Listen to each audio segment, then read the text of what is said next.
J'ai été au labyrinthe de Tim Burton et je te raconte tout dans cette vidéo.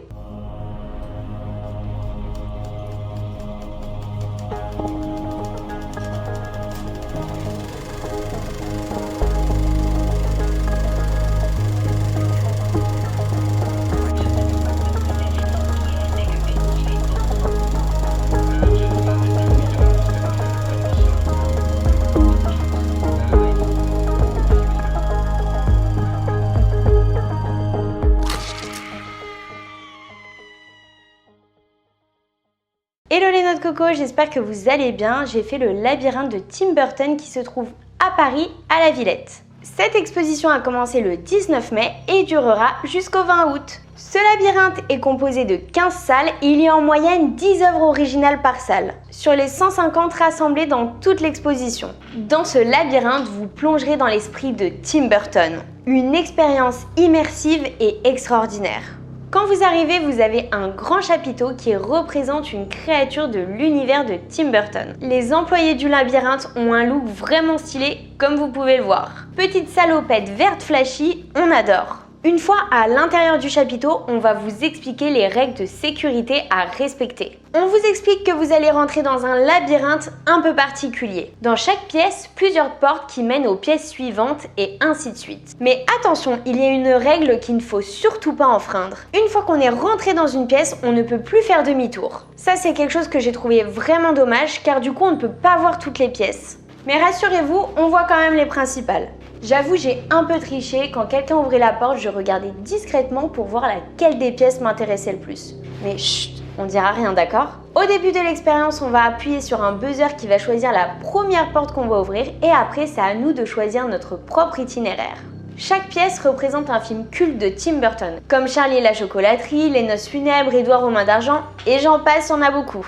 Moi, évidemment, je suis une grande fan de Tim Burton, j'étais dans un rêve éveillé, tout ça était dingue. La première porte que j'ai ouverte était celle de Batman. Dans cette pièce, tu peux donc voir le pingouin qui est super bien fait, franchement trop stylé. Regarde-moi ces détails, c'est impressionnant. Dans chaque pièce, il y a des croquis et des dessins originaux. Il y a aussi des textes explicatifs et descriptifs de ces œuvres qui t'expliquent comment il les a imaginées. Il y a aussi le véritable costume du Joker. Regarde-moi ça, il est canonissime. La prochaine pièce est remplie de miroirs et on peut voir le chat de Alice au pays des merveilles qui apparaît et disparaît comme dans le film. Ensuite, il y a la pièce de la Reine de cœur, toujours dans le film de Alice au pays des merveilles. Et franchement, elle est trop stylée. Elle fait peur un peu, pas vrai?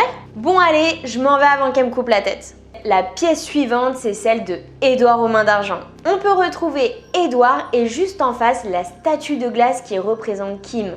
Tu sais, la fameuse scène culte qu'on voit à la fin du film. Les détails sont encore une fois dingues. Regarde-moi ces ciseaux qu'il a à la place des mains. C'est trop stylé. En plus, en fond sonore, on peut entendre des bruits de ciseaux. La pièce d'après, et c'est ma préférée, il s'agit du film des noces funèbres. Tu sais, l'histoire de la mariée qui est morte et qui veut épouser un vivant. Franchement, j'adore et encore une fois, les statues sont vraiment impressionnantes. Regarde, on peut même voir le voile d'Émilie qui vole tout seul. C'est trop bien fait. La pièce d'après, c'est celle de Beetlejuice. Ouh là là, il y a encore le personnage principal qui est très proche de celui du film. D'ailleurs, sur le sol, on peut voir des projections de cafards qui te mettent à fond dans l'ambiance. Évidemment, tu t'en doutes, mais à chaque pièce que tu passes, les musiques de ces films cultes s'enchaînent.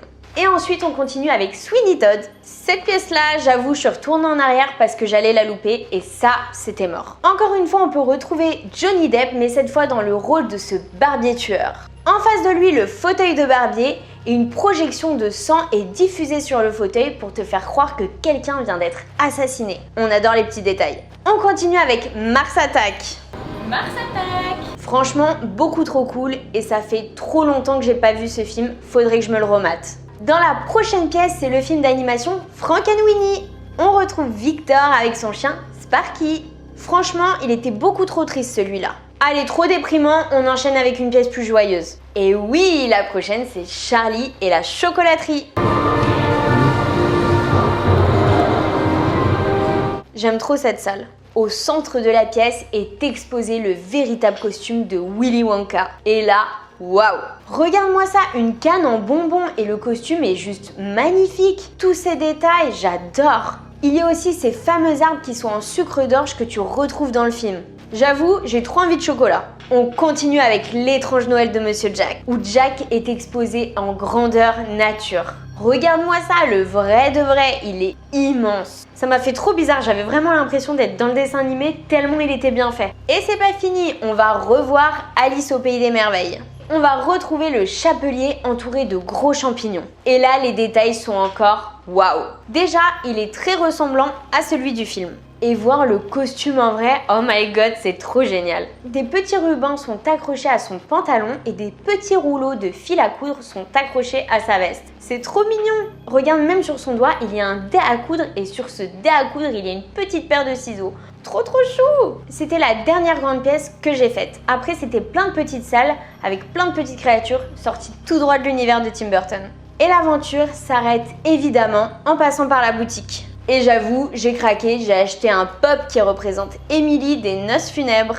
D'ailleurs, la boutique est très cool, il y avait pas mal de pop, de sacs, de posters, etc. Franchement, j'ai adoré. Je viens de sortir du labyrinthe et on se retrouve tout de suite pour les débriefs. Et voilà, c'est la fin de cette vidéo et franchement, moi j'ai adoré. J'ai vraiment voyagé dans l'univers de mon réalisateur préféré. Et j'ai envie de revoir tous ces films que j'adore. Le seul point négatif, comme je vous l'ai dit au début, c'est le fait de ne pas pouvoir revenir en arrière une fois qu'on a choisi une pièce. En fait, je trouve ça un peu frustrant et un peu dommage de ne pas voir toutes les pièces. Mais bon, c'est le jeu, c'est comme ça. En tout cas, j'ai adoré rentrer dans la tête de cet artiste et entrer dans son processus de création. C'était incroyable et je recommande, allez-y, foncez. Et c'est la fin de cette vidéo et on se retrouve très vite. Allez, des bisous. Ciao, ciao.